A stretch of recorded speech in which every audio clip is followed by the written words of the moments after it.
Hi and welcome back. I'm Joanne Quinn from With You in Mind, and today I'm bringing you the second session aimed at line managers and going to be talking to you about how to promote positive mental health and well-being in the workplace.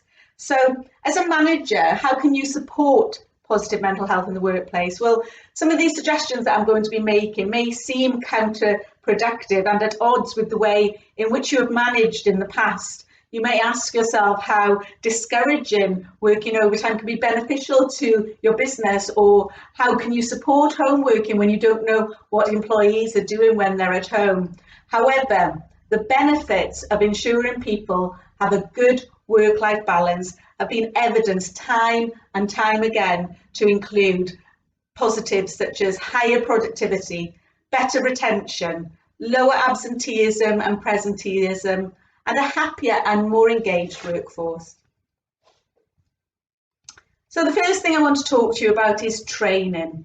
If you've not already received training, explore the possibility of accessing some mental health at work training. Only 24% of managers have received any kind of mental health training. And so it's not surprising that a survey has shown that less than half of employees with a wellbeing issue raised it with their manager. And sadly, of those that did raise an issue, over half said it was a negative experience. We spend so much time at work. It's our colleagues and managers that we often turn to when we're struggling with our mental health. And having the skills and confidence to be able to support employees with poor mental health is a must-have for any people manager. And as a manager, it's important to promote a positive work culture and develop a work culture where everyone is treated with the respect and dignity they deserve, and any issues such as bullying or harassment are not tolerated, and there is zero tolerance for this kind of behaviour. Celebrate individual and team successes and develop a culture where open and honest communication is encouraged and support and mutual respect become the norm. Encouraging an ethos whereby staff know that it's okay to talk about mental health and it's safe to disclose their experiences will help to reduce the stigma and stereotypes associated with mental health. It'll also allow staff to tell and inform you of any adaptations that may be needed to make working practices easier for them to help them do their job.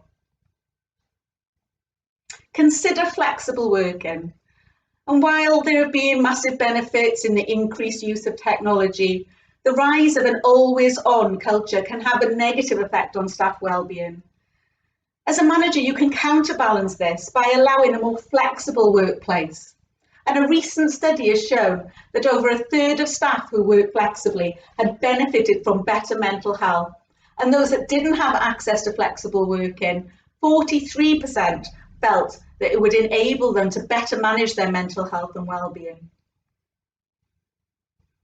So if this is something that you've not considered, think about implementing it or trialing it, because you have so many benefits such as reduced office costs, increased productivity, and of course, improved mental well-being and physical health too.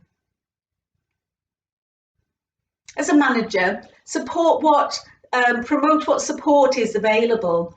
I've lost count of the number of people that I've spoken to that really don't know what support they have in place at work, whether it's mental health first aiders or an employee assistance program. It's essential that your teams and your employees know what resources they have access to and also how they can access it if and when they need it. We all need to take time out, so encourage people to take their annual leave and to switch off.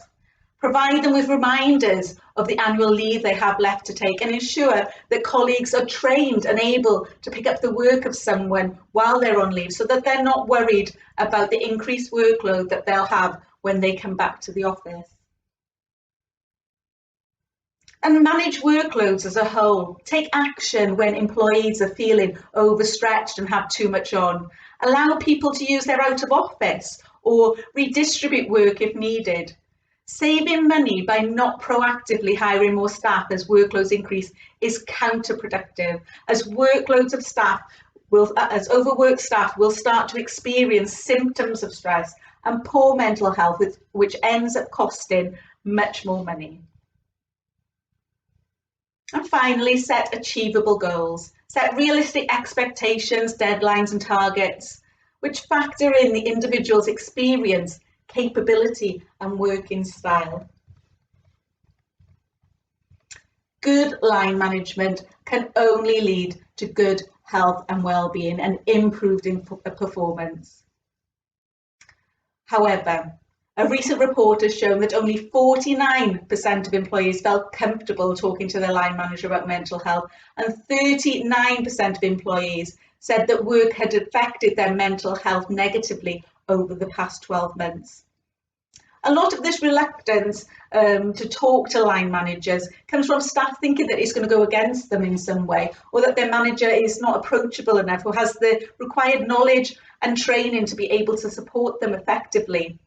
But as a manager, you are instrumental in creating the open culture that's needed for people to feel comfortable about talking about their mental health. And the more comfortable people feel and the more open they will be in raising mental health issues they have.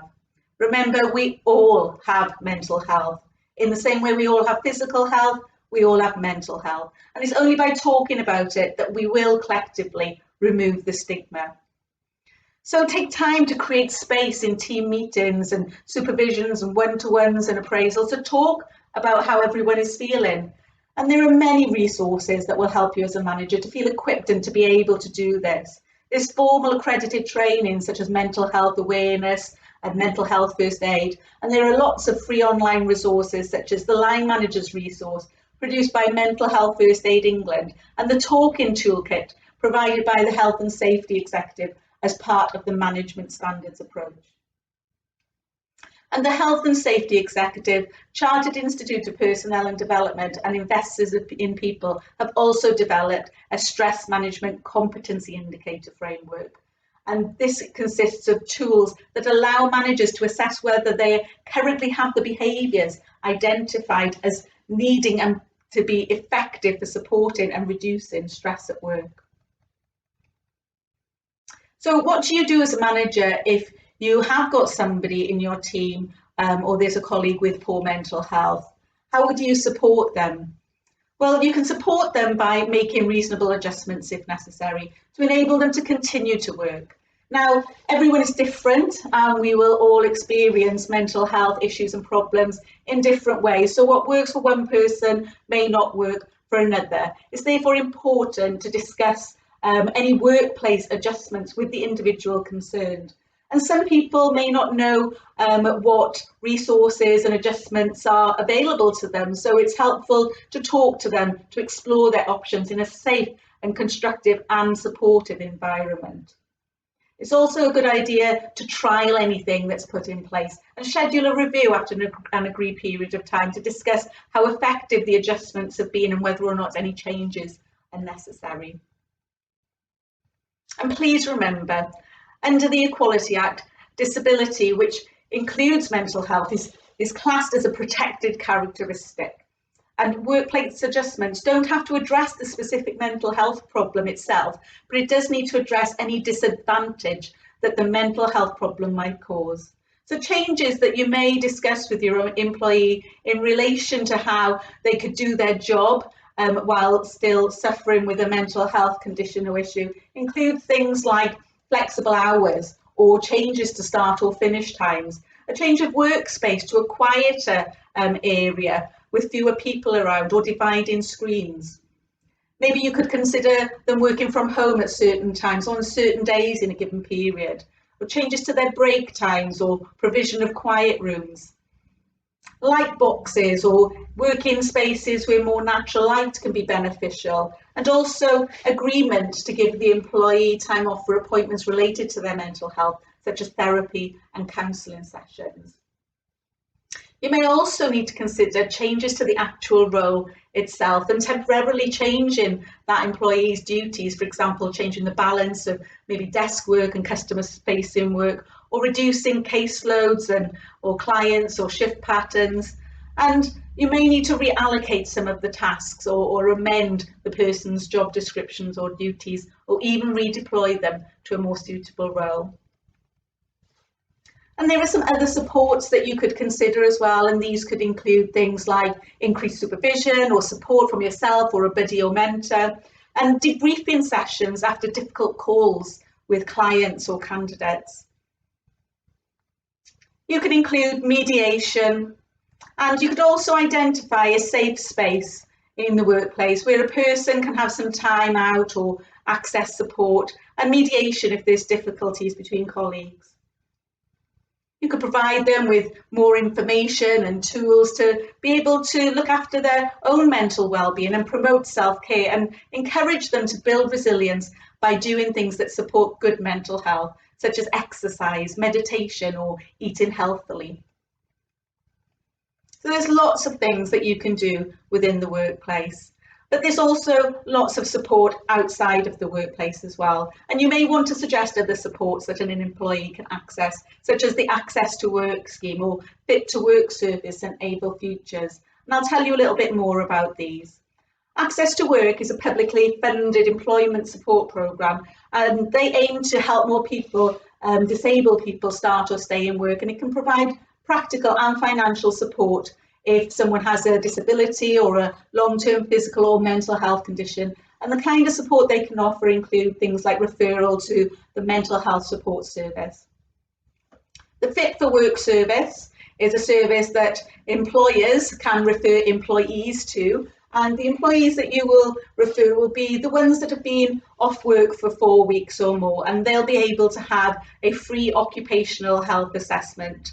And the occupational health professional will be able to identify obstacles preventing the employee from returning to work, and a return to work plan will be agreed, providing recommendations which will be tailored to that specific employee's need.